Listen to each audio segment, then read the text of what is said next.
ரிஷபராசி ரிஷப லக்ன அன்பு சொந்தங்களுக்கு வணக்கம். நான் உங்க அஸ்ட்ரோ புவனேஸ்வரி பேசுகிறேன். 2025 முடியும் தருவாயில் சூரிய மங்கள யோகம். சூரியன்னு சொல்லக்கூடிய ரிஷபராசி மற்றும் ரிஷப லக்னத்திற்கு 4ஆம் அதிபதினு சொல்லக்கூடிய சூரியன் ப்ளஸ் செவ்வாய் 7ஆம் அதிபதினு சொல்லக்கூடிய இந்த ரிஷபராசி மற்றும் ரிஷப லக்னத்துக்கு செவ்வாய் ரொம்ப பெரிய பொறுப்புங்க. தூக்கம் நல்லா இருக்கணுமா, செவ்வாய் நல்லா இருக்கணும்.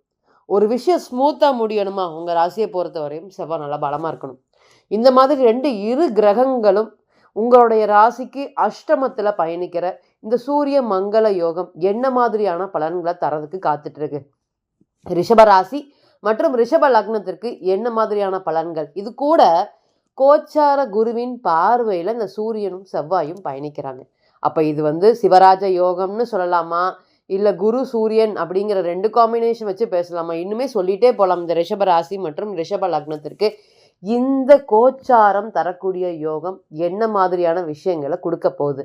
முதல்ல ரிஷபராசி கடந்து வந்த பாதை என்ன விஷயங்கள்லாம் இன்னைக்கு ஃபேஸ் பண்ணிட்டு இருக்காங்க, இன்னைக்கு இந்த ராசியோடைய குண நலன்கள் என்ன, இப்போ இவங்களுடைய தன்மை என்ன, நிச்சயமாக பார்க்கலாம். என்னைக்குமே முதன்மையான ராசி நம்ம மேஷம் சொன்னாலுமே பொருளாதாரத்தில் தலை சிறந்த உயர்வான ராசி அப்படிங்கிறது ரிஷபம் தான். நீங்கள் என்ன வேணாலும் பேசுங்க, கடகத்துக்கு இணையாக ஒரு விஷயத்தை மறக்கக்கூடியது யாரு அப்படின்னு கேட்டிங்கன்னா ரிஷபம். அடுத்தவங்க என்ன துரோகம் பண்ணிக்கிட்டோம் அதையெல்லாம் துளியுமே ஒரு 2 நாள் ஞாபகம் வச்சுருப்பாங்க, 3ஆவது நாள் ஃபர்கெட் ஆல் அப்படின்னு சொல்லிட்டு போயிடுவாங்க. அந்த அளவுக்கு எல்லா விஷயத்தையும் டக்கு டக்கு டக்கு டக்குன்னு மறந்துடுவாங்க. இன்றைக்கும் பாருங்க, எத்தனை பேருக்கு ஓடி ஓடி உழைச்சி தன்னுடைய பணம் அடுத்தவங்க வச்சுருக்காங்க அப்படிங்கிறத யோசிக்கவே மாட்டாங்க. இன்றைக்குமே சின்ன பணத்துக்கு ஓடிட்டே தான் இருப்பாங்க. இவங்களை யாருமே புரிஞ்சுக்காத ராசி. இவங்க எல்லாரையும் புரிஞ்சு வச்சுருப்பாங்க, இவங்க கிட்ட இப்படி தான் பேசணும், இவங்க கிட்ட இப்படி தான் பேசணும்னு. இவங்க மனசுக்கு ஏற்ற மாதிரி யாருமே இவங்க கிட்ட பேசுறது இல்லை. நிறைய எடுக்கக்கூடிய முடிவுகள்லாம் தவறாக போகுது. மற்றவங்க இன்னைக்கு இவங்களை கலங்க வைக்கக்கூடிய சுச்சுவேஷனில் தான் இருக்க. என்ன பண்ணுனா சரியாகும் அப்படிங்கிற ஒரு முடிவு எடுக்காமல் தடுமாறிட்டு இருக்கக்கூடிய சூழ்நிலையில் இன்னைக்கு இந்த ரிஷபராசி மற்றும் ரிஷப லக்னம் இருக்காங்க. நிறைய பார்த்தீங்கன்னா மனசாட்சிக்கு பயந்து இன்ன வரையும் அடுத்தவன் பணத்தை நான் இல்லைங்க, எதா இருந்தாலும் கடவுள் கொடுக்கறது இருக்கட்டும் அப்படின்னு. இன்னைக்கு இவங்களுக்கு தான் அதிக கடன் கடவுள் கொடுக்குறாரோ அப்படிங்கிற எண்ணங்கள் அதிகமாக போயிட்டுருக்கு. எங்கே போனாலும் இஎம்ஐ பிரச்சனை. இந்த ரிஷப ராசி மற்றும் ரிஷப லக்னம் அல்லது இந்த ரிஷபத்துல இருந்து ஏதாவது கிரகம் தசாபுத்தி நடத்திட்டு இருக்கும். துணிச்சலாக கடன் வாங்கிறது அப்படிங்கிறது இந்த ரிஷபம் தான். நிறைய விஷயங்கள்ல மாட்டியிருக்காங்க ரிஷபம். சொன்னால் பார்த்தீங்கன்னா இவங்க கிட்ட இவ்வளோ பிரச்சனைகள் இருக்கான்னா வெளியே யாருக்குமே தெரியாது. அந்த அளவுக்கு பார்த்தீங்கன்னா கிட்டத்தட்ட இவங்களே வலுக்கட்டாயமாக எனக்கு இந்த மாதிரியெல்லாம் பிரச்சனைகள் இருக்குது, நான் என்ன பண்ண போகிறேன்னு தெரில, ரொம்ப கஷ்டத்தில் இருக்கேன் அப்படின்னு சொன்னாலும் ஆறுதல் சொல்கிறதுக்கோ ஒரு அரவணைக்கிறதுக்கோ ஆள் இல்லாமல் இருக்காங்க. ஆனால் மற்றவங்க ஏதாவது ஒன்று சொல்லிட்டுங்க, கடன் வாங்கியாவது கொடுத்து அடுத்தவனை வாழ வைக்கக்கூடியது இவங்க தான். இப்பேற்பட்ட நல்ல மனசுக்கு தான் எல்லா பக்கமும் அடி உழுகுது. நிதர்சனமான உண்மை ரிஷபராசியை பொறுத்தவரையும். யூஸ் பண்ணாத ஆளே இல்லைங்க. இங்கே தான் நம்ம சந்திரன் உச்சமாச்சே, எல்லாரும் நம்மளை மாதிரி நல்லா இருப்பாங்க, எல்லாரும் நம்மளை மாதிரி நிறைய விஷயங்கள் பொதுவாக பார்த்திங்கன்னா ட்ரஸ்ட் அப்படிங்கிறது ரிஷபத்தை பொறுத்தவரையும் அதிகமாக இருக்கும். எல்லார் மேலேயும் ட்ரஸ்ட் வச்சுருவாங்க. அந்த நம்பிக்கைக்காகவே தொடர்ந்து ஓடிட்டே இருப்பாங்க. அந்த பிரச்சனை வருது, ஒரு கடன் பிரச்சனை வருது, பயம்னா என்னன்னு தெரியாத ராசியாக இருக்குது. அப்போ அடுத்தவனை பற்றி நல்லது கெட்டது தெரியாத ராசி. அதனாலேயே அடுத்தவனுக்காகவே இன்னைக்கு கடன் அதிகமாக மாட்டிக்கொள்ளக்கூடிய ராசி, போராட்டத்தின் உச்சத்தில் இருக்கக்கூடிய ராசி இந்த ரிஷபராசி மற்றும் ரிஷப லக்னத்துக்கு. நம்ம சொல்லிகிட்டே இருக்கணும், இன்னைக்கு அஷ்டம சனிங்கிற மாதிரி எண்ணங்கள் வரும். அவ்வளோ ஒரு மனக்குழப்பல், நிற்க தலை சுற்றுதுங்க, மயக்க வருது, என்னால் ஒரு சின்ன வேலையை ஃபோக்கஸ் பண்ண முடியல. சொல்லாத ஆட்களே இல்லை.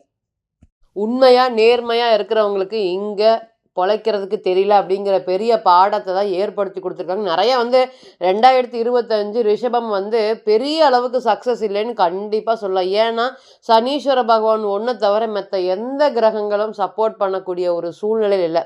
வேலை ஓடுது, தொழில் ஓடுது, நான் ஓடிட்டு இருக்கேன் அப்படிங்க ஒரு கிரகம் இருக்குது அப்படிங்கிற பேக் எண்ட் சப்போர்ட்டோட இன்றைக்கி இருக்கீங்க. இன்றைக்குமே சனீஸ்வர பகவான் உங்கள் ராசியை பொறுத்தவரையும் யாருக்கு கொடுத்தாலும் கொடுக்காட்டியுமே யோகாதிபதி அப்படிங்கிறவர் யோகத்தை கொடுக்கறது தான் காத்துட்ருக்கார். அவர் எங்கே இருந்தாலும் அஷ்டமத்திலே இருந்தாலும் பாதகாதிபதியாக இருந்தாலுமே அவரோட கொடுக்கக்கூடிய ஒரு யோகம் தலை சிறந்ததாக இருக்கும். தலைமுறை தாண்டி வரக்கூடிய ஒரு விஷயம் ஒன்று நடந்ததுன்னா, எனக்கு ரொம்ப நாள் இது ட்ராவல் ஆகுது, இது வந்து ரொம்ப நாள் எனக்கு கண்டினியூ ஆகுமா, நீடிக்குமானா, சனி கொடுக்க எவர் தடுப்பார்? அப்போ சனீஸ்வர பகவான் ஒரு யோகத்தை கொடுக்கணும்னு நினச்சா நிச்சயமாக யாருமே தடுக்க முடியாது. இன்றைக்குமே என்ன பண்ணுறாரு?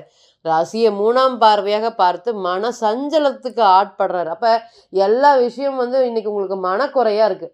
அப்போ என்ன மனக்குறை? நம்ம வந்து 2025 பிப்ரவரியில் ஒரு ஜாதகத்தை பார்த்தோம். திருமண வாழ்க்கையில் என்னால் என்ன பண்ணுறதுனே தெரியலைங்க. இதுக்கும் நான் கல்யாணம் பண்ணி நான் பார்த்து நான் விருப்பப்பட்டு வரக்கூடிய பெண் தான். எல்லாரோடைய குணமும் இன்னைக்கு வந்து பார்த்திங்கன்னா கிட்டத்தட்ட இப்போதான் எனக்கு வந்து இவங்களாம் இப்படி தானா அப்படிங்கிற மாதிரி இருக்குது. கல்யாணம் வரையுமே ஒரு விஷயங்கள் நடந்தது. கல்யாணத்துக்கு அப்புறம் நடக்கிறது எல்லாமே எனக்கு ரொம்ப மாறி தலைகீழாக இருக்குது. இது எல்லாமே ஒரு மாற்றத்துக்கு வருமா அப்படின்னு சொல்லியிருந்தேன். நம்ம அவர்கிட்ட சொல்லியிருந்தோம், அவசரப்படாதீங்க, அக்டோபர் மாதம் வரையும் வெயிட் பண்ணுங்க. இந்த பிரச்சனைகள் எல்லாமே படிப்படியாக சால்வ் ஆகிறதுக்கு வாய்ப்பு இருக்குது. உங்களுடைய குடும்பத்தில் இருக்கக்கூடிய பர்சன் மூன்றாவது நபர்களுடைய தலையீடு எல்லாமே இந்த காலத்துக்கு அப்புறம் வந்து தீந்துரும். இனி வரக்கூடிய காலங்கள் இந்த மாதிரி பிரச்சனைகள் வராது, தைரியமா இருங்க அப்படின்னு சொல்லியிருந்தேன். இப்போ கால் பண்ணி நீங்க சொன்ன மாதிரி நான் கிட்டத்தட்ட டைவர்ஸோட விளிம்பில் இருந்தேன், என்ன பண்றதுன்னு தெரியாம வீட்டில் வந்து ஒரு ஒரு யாரோ ஒருத்தர் மாதிரி நான் ஒரு வீட்டில் இருந்தேன். அவங்க ஒரு ரூம்ல இருக்காங்க, நான் ஒரு ரூம்ல, கிட்டத்தட்ட பேச்சுவார்த்தையே இந்த 6 மாசமா இல்லை. இன்னைக்கு எல்லாமே சரியாயிடுச்சு. இது எல்லாமே என்ன கொடுக்க வருது, என்ன சொல்ல வருது கிரகங்கள் எல்லாமே ஒரு கோச்சார டிரான்சிட் தான். நமக்கு இருக்கக்கூடிய தசா புத்தி அடிப்படையில், கோச்சாரத்தின் அடிப்படையில் ஒரு விஷயங்கள் பண்ணலாம், பண்ணக்கூடாது, எதுவரையும் போகும், எதுவரையும் போகாது, இதுக்கு எல்லாத்துக்குமே பதில் சொல்றதுக்கு என்ன கடமைப்பட்டிருக்கு அப்படின்னா பிறந்த கால ஜாதகம் தான்.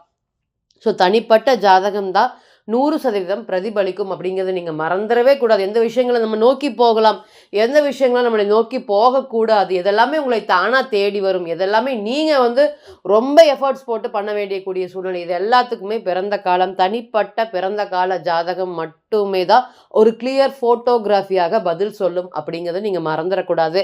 நம்ம இப்போ பார்க்கக்கூடிய பலன்கள் அனைத்துமே ஒரு கோச்சார பலன்கள் தான். அதுவுமே பிறந்த கால ஜாதகத்தில் அங்கே கிரகங்கள் இருக்கும்போது அப்படியே இது வந்து பலன்கள் மாறிடும். அப்படி இல்லை அப்படின்னா 20 to 30% மட்டும்தான் பொருந்தி வரும் அப்படிங்கிறத நீங்கள் மறந்துடக்கூடாது.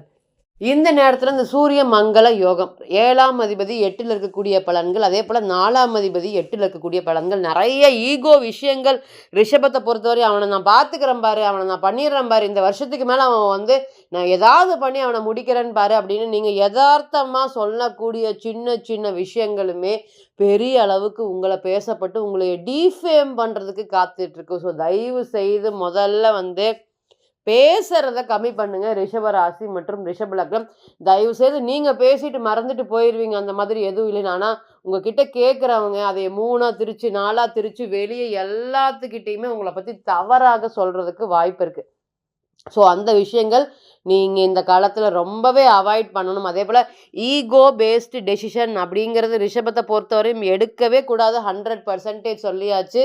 ஏன்னா தொழில் ஸ்தானாதிபதி நல்லா இருக்கிறதுனால உங்களுக்கு தான் வந்து பார்த்தீங்கன்னா இந்த தொழில் நல்லா இருக்குல்ல, பண்ணி விடு, பண்ணு, இந்த தொழிலும் சேர்த்து பண்ணு அப்படிங்கிற மாதிரி யாராவது, அது ஏற்கனவே நீங்கள் கடனில் இருப்பீங்க, உன்னால் இதெல்லாம் பண்ண முடியுமா அப்படின்னா ரிஷபம் முதல்ல அது செய்கிறத ஓடும். என்ன ரொம்ப காமாக செய்யும். ஏன்னா சந்திரனுங்கிறது காம் நேச்சர். அப்போ காமாக அதை செஞ்சு கொண்டு போகும். அது கடைசி வரை இவ்வளோதான் கடன் இருக்குது அப்படிங்கிற மாதிரி தெரியாமல் கடைசியும் நேரத்தில் கடுத்தறுக்கிறதுக்கு காத்துட்ருக்கு இது தொழில் ஸ்தானாதிபதி. அப்போ ரொம்பவே கவனமாக இருக்கணும். இந்த மாதிரி அஷ்டமத்தில் கிரகங்கள் இருக்கும்போது தொழில் சார்ந்த விஷயத்தில் ஈகோ பேஸ்டு டெசிஷன் அப்படிங்கிறது எடுக்கவே கூடாது.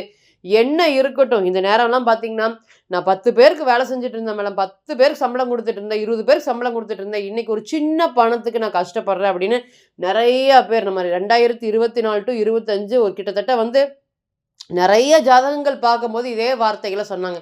அப்போ ஏங்க நீங்கள் தொழிலுக்கு போனீங்க? இது தொழில் ஸ்தானத்துக்கு உண்டான தசையோ புத்தியோ டிரான்சிட்டோ எதுவுமே உங்களுக்கு சப்போர்ட் இல்லை, ஏன் போனீங்க அப்படின்னு கேட்கும்போது வந்து பார்த்திங்கன்னா எல்லார் ஜாதகத்துலேயும் பலம் பெற்ற ஒரு கிரகம் இருந்து ராசியை பார்க்குது. கடைசியில் அவங்க சொன்னதுனால தான் இவங்க வந்து இந்த ஈகோ பேஸ்டு டெசிஷனை எடுத்து இன்னைக்கு கிட்டத்தட்ட மாட்டிக்கொள்ளக்கூடிய ஒரு சூழ்நிலைகளில் கடன் சுமைகளில் அதிகமாக ஃபேஸ் பண்ணியிருக்கக்கூடிய ராசியாக இவங்க இருக்காங்க. அதனால் இனிமேல் இந்த ஈகோ பேஸ்டு டெசிஷன் அப்படிங்கிறது எடுக்கவே கூடாது.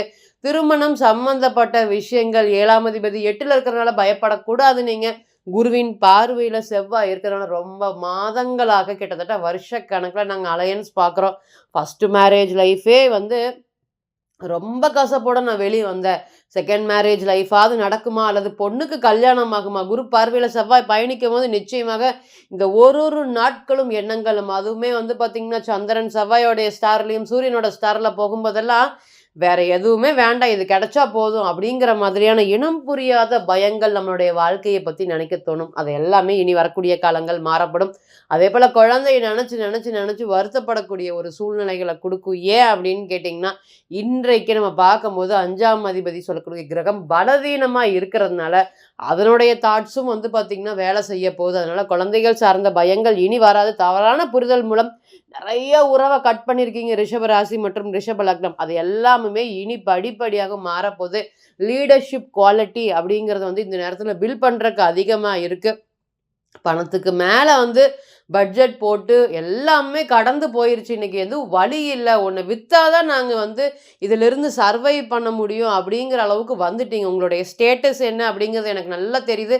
ரிஷபத்த பொறுத்தவரையும் எதுவுமே இல்லாம நான் வந்தேன். திரும்பியும் நான் வந்துருவேன் அப்படிங்கிற மாதிரி ஒரு ஹோப்போட ஒரு நாட்களும் கடந்துட்டு இருக்கீங்க. இனியுமே குடும்பத்தில இருக்கக்கூடிய பிரச்சனைகள்லாம் விலகி, குடும்பத்தில அமைதியான ஒரு சூழ்நிலைகள், குழந்தைகனால கவலைப்படாத ரிஷபம் அப்படிங்கிறது இல்லவே இல்லைங்க. அந்த அளவுக்கு வந்து பார்த்தீங்கன்னா, குழந்தை ஸ்தானம் அப்படிங்கிறது வீக்கா இருக்கு. இனி அத பிரச்சனைகள் எல்லாமே படிப்படியாக சால்வ் ஆகும். ஒரு மதிப்பு, ஒரு கௌரவத்த குடுக்கக்கூடிய இந்த சூரிய மங்கள யோகம் இருக்கக்கூடிய இடத்துல பெரிய பதவிகள்ல போகறக்கு அதிகபட்ச வாய்ப்பு இருக்கு. அது எந்த அளவுக்கு போகும்? எத்தன நாட்கள் தொடங்கும்? இது கோச்சாரமா? இல்ல தசாபுத்தி அடிப்படையில இருக்கா? அது எந்த அளவுக்கு பவர்ஃபுல்லா இருக்கு? இதுக்கு எல்லாத்துக்குமே பிறந்த கால ஜாதகம் மட்டுமே தான் பதில் சொல்லும் அப்படிங்கிறத நீங்க மறந்துறக்கூடாது. தனிப்பட்ட ஜாதகத்தை நீங்க ஆலோசனை பண்ண விருப்பப்பட்டீங்கன்னா, கீழ இருக்கக்கூடிய இந்த நம்பருக்கு கான்டாக்ட் பண்ணுங்க. நான் வணங்கக்கூடிய நரசிம்மர் உங்க எல்லோருக்குமே நல்ல வளமான வாழ்க்கையை ஏற்படுத்தி தர நான் நிச்சயமா பிரார்த்தனை பண்ணிக்கிறேன். மீண்டும் ஒரு பதிவில் உங்களெல்லாம் சந்திக்கும் வரை, உங்களிடமிருந்து விடை பெறுவது உங்கள் அஸ்ட்ரோ புவனேஸ்வரி. நன்றி, வணக்கம்.